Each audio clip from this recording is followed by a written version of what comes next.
Hi everyone, আজকে হচ্ছে আমাদের শুক্রবারের রান্না হচ্ছে, সেটা হচ্ছে চাইনিজ রান্না করছি। আর এই হচ্ছে চাইনিজ ভেজিটেবল। দেন আমি হচ্ছে ফ্রাইড রাইস করবো, এর জন্য এখানে পোলাও চাল রান্না করতেছি। 80% কুক হবে এটা। এখানে হচ্ছে আদা রসুন দিয়ে নিয়েছি, আর হালকা জিরার গুঁড়া দিচ্ছি, হালকা ধনিয়া, আর বেশি করে লাল মরিচের গুঁড়া। এখন দিয়ে নিচ্ছি অল্প করে লবণ দিয়ে ভালো করে মিক্স করে নিব। এটা চিকেন ফ্রাই হবে, তো আমি এখন ম্যারিনেট। ভেজিটেবলটা হচ্ছে আমি লাল মরিচের গুঁড়া দিই না, এখানে হচ্ছে ওই যে কী বলে এগুলোকে, গোলমরিচের গুঁড়া দিয়েছি, সাদা গোলমরিচ আর হচ্ছে কালো গোলমরিচ আর হচ্ছে লবণ, আর কোনো কিছু দিই না। এখন হচ্ছে কর্নফ্লাওয়ার গুলে দিয়ে দিব এটার মধ্যে, আর 10 মিনিট রান্না করব, তাহলে হয়ে যাবে আমাদের ভেজিটেবল, চাইনিজ ভেজিটেবল। এই যে কর্নফ্লাওয়ার গুলিয়ে দিয়ে দিলাম।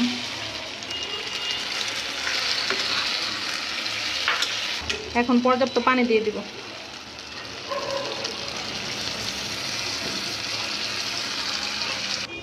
আর দিয়ে নিচ্ছে যে সয়া সস অল্প পরিমাণে।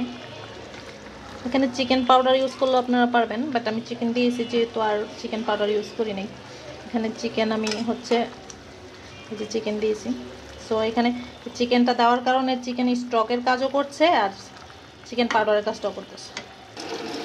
এই যে এখন ভাতটা 80% হয়ে গেছে, আমি পানি দিয়ে ধুয়ে নিচ্ছি। তারপরে হচ্ছে ফ্যানের বাতাসে ঠান্ডা করে নিতে হবে পানি ধরার পরে। ফ্রাইড রাইসের জন্য তেল দিয়ে নিচ্ছি, সাদা তেল, সয়াবিন ভাজি করে নিব। প্রথমে ডিমটা ভাজি করে নিচ্ছি।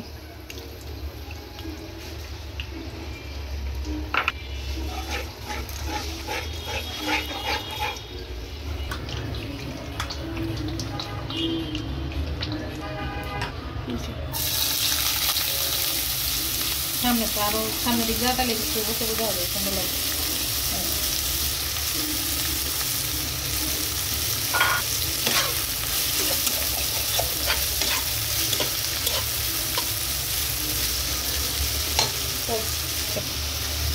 কিছু পেঁয়াজ, গাজর আর হচ্ছে বটবটি ভেজে নিচ্ছি ফ্রাইড রাইসের জন্য। আর ডিমটা ভাজার পরে উঠিয়ে রেখেছি, এটা হালকা ভাজা হলে তারপর মিক্স করবো। এবার ভাতটা দিয়ে নিচ্ছি।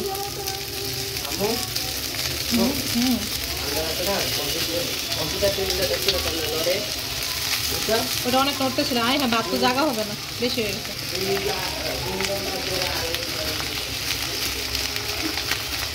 এবার হচ্ছে ডিমটা দিয়ে নিচ্ছি।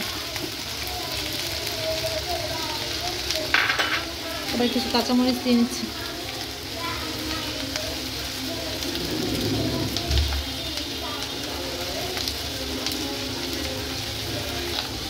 কাঁচামরিচ ছাড়া দেওয়া নাই।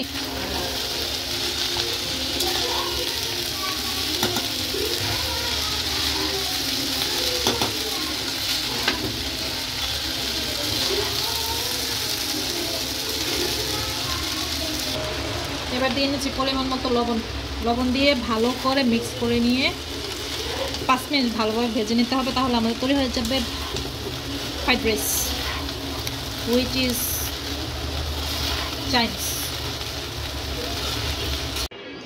এই যে ফ্রাইড রাইস হয়ে গিয়েছে, এখন হচ্ছে চিকেনটা ফ্রাই করে নেব।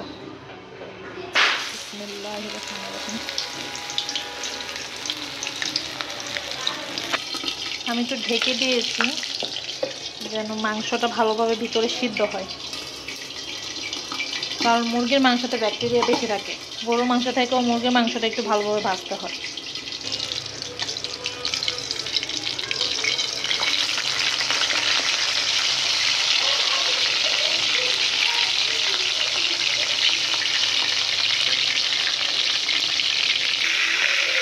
চিকেনটা একদম ভালো করে ভাজা হয়ে গিয়েছে, দেখা যাচ্ছে চিকেনটা। আমি এখন এটা উঠিয়ে নেব।